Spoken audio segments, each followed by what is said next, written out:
Hey everyone, it's Veiled Shot back at it again with another Awaken Chaos Era video, and in this one we're going to be going to all things Queen.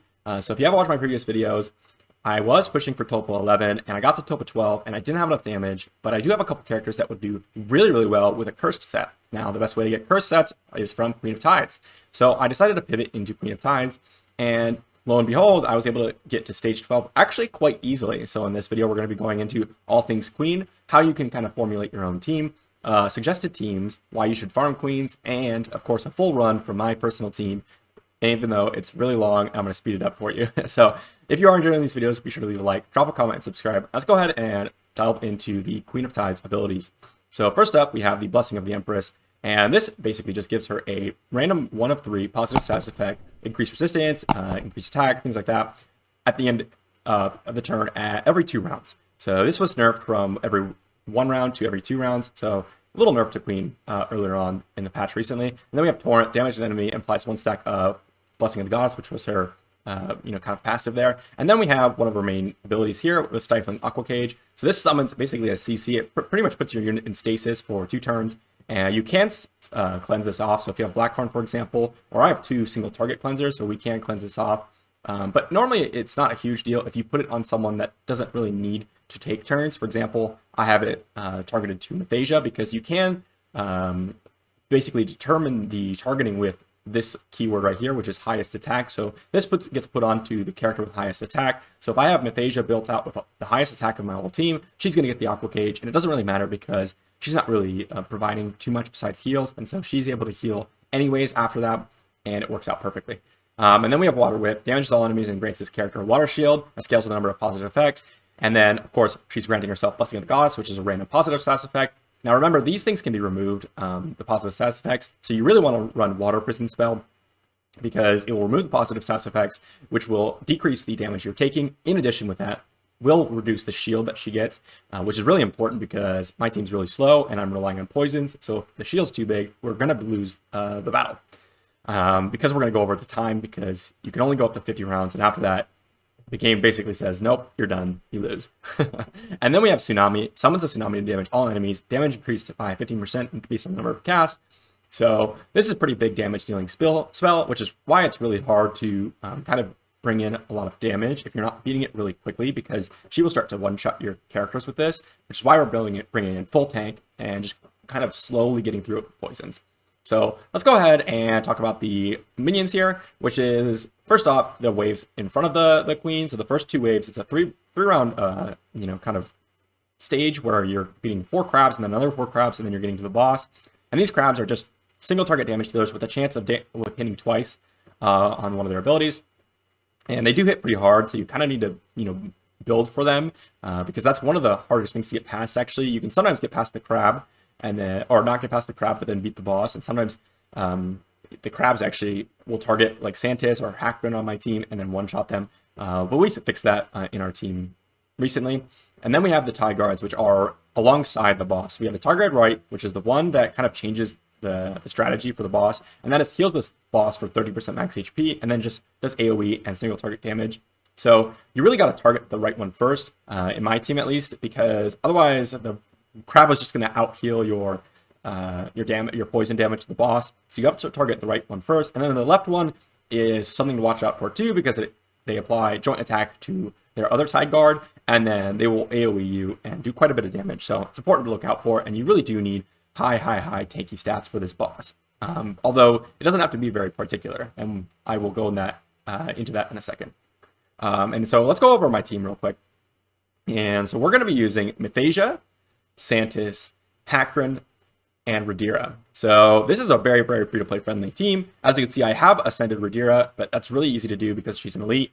I have 0 Ascension in Santis, 0 Ascensions in Hakron, and then I also have Mathasia, 0 Ascensions. Now, you can replace Mathasia for a couple other characters. Blackhorn is one for those of you that bought the Battle Pass. You can also replace Mathasia with a elite water unit, although the gear requirements are going to go up slightly.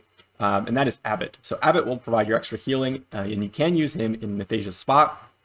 But let's go ahead and delve into the idea behind this team. So the idea behind this team is we have Mathasia and we have Rhaedyra, who are both max HP healing scalers. So what does that mean?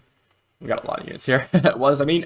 We have Mathasia, who heals based on her max HP on a single target and cleanses. And then her ultimate is based on max HP, revives, and it scales off of her max HP, as I said. And it's just AoE heal. And also, if a unit happens to die, they are revived. Although I don't think the revive comes into play pretty much ever on my team, at least. I've never seen it actually come into play. And then her passive just gives a little extra healing if you have positive status effects. And then we also have a shield on the lowest HP character. And I want to go in the gear and the glyphs in a second, but I wanted to go over the abilities first. And then we have Radira, who's basically a mini Mythasia with less base stats. She has a trait that gives her max HP. She has attack down on her first skill. And then she has a cleanse and max HP heal on her second skill, which is a 2-turn cooldown instead of 3-turn cooldown. And then an AoE heal based on max HP and applies defense up. So it's literally the same exact abilities. The only difference is this is a lower cooldown on her second skill, and this one doesn't have revive, instead has defense up. So Radira is arguably better than Mythasia for this because you're probably not going to be using revive. If you are, it's going to take your cooldown much, much higher, and it's going to not able to let you heal your damage that you need to heal.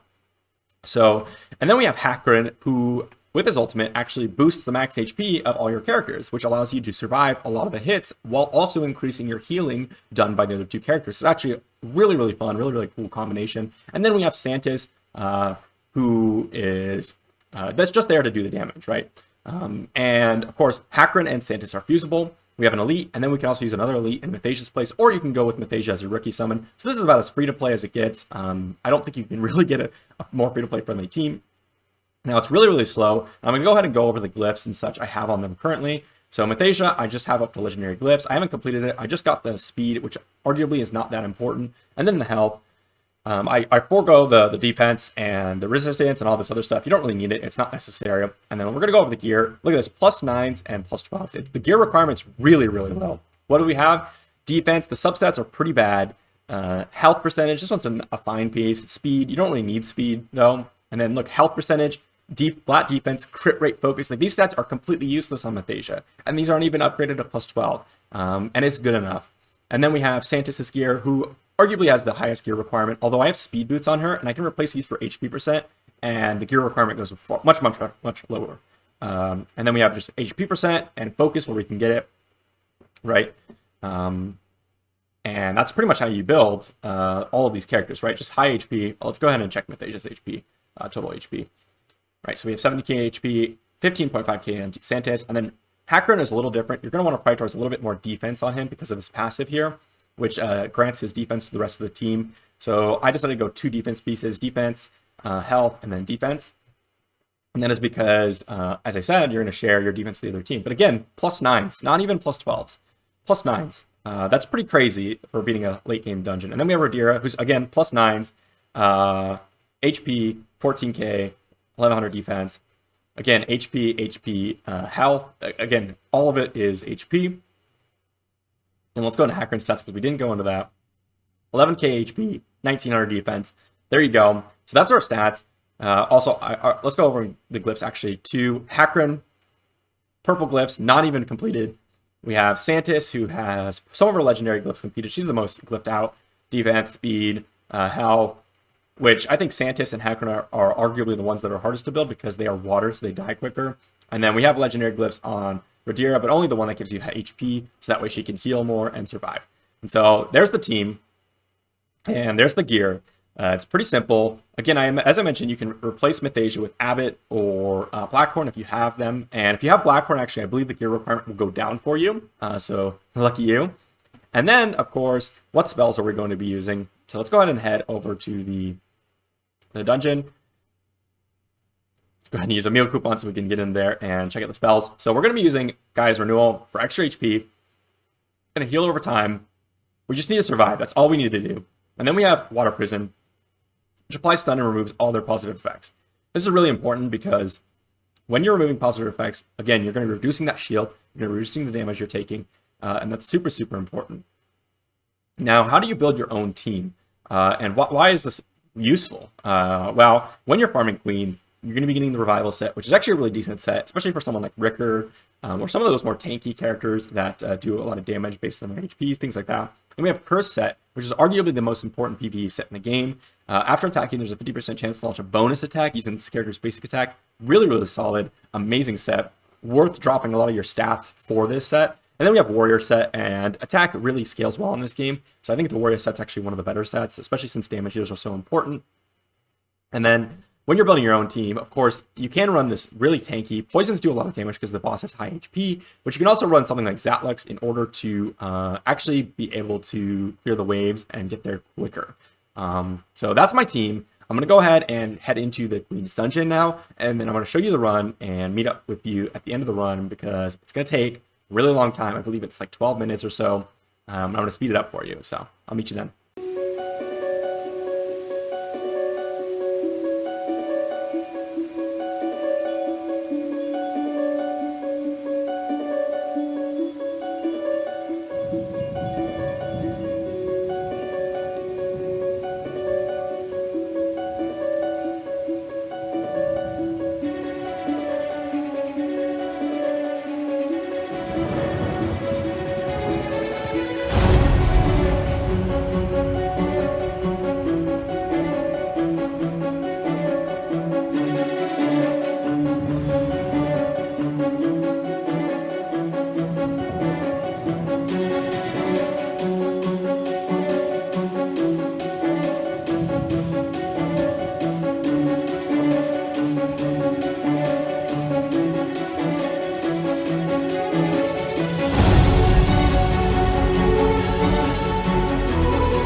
All right, so here we are. We're at 5% of the Queen of the Tides, and we are, let's see, 12 minutes in to this run. It is very, very long, don't get me wrong. And one of the reasons why you fail, why this is a 95% consistent rate, as I mentioned before, is because Santis has to do all the damage, right? And so one of the reasons why we're going to fix that is by getting a curse set on Santis, because we actually end up going to around 50 sometimes. If we get an unlucky heal, or if there's a shield that pops up, or, you know, whatever could be the reason, we sometimes actually go to around 50, and if you don't know, once we hit round 50, you instantly lose. So we're on round 43 right now, so we really are pushing the limit. And like I said, about 5% of the time, you're actually going to go to round 50. But this is going to be a success, and most of the time it will be. So really, you just keep farming 12, get cursed pieces from 12, and then apply those cursed pieces to Santis, and it should fix it. 100% consistency rating, no problem. As you can see there, we got a cursed ring. And let's see if it's usable for Santis. Defense percent, speed, HP. It's actually a pretty good piece. Honestly, I'm going to go ahead and lock that. And that's pretty much Queen of the Tides 12. It's actually really easy comparatively to a lot of the other dungeons. It's probably one of the most free-to-play teams I've seen out there. And as I said, you could replace Mythasia for Abbott over Blackhorn if you happen to get the Battle Pass, etc. So if you enjoyed this content, be sure to leave a like, drop a comment, and subscribe. I'm going to be coming out with a Top 12 guide soon, and I'll see you for the next one.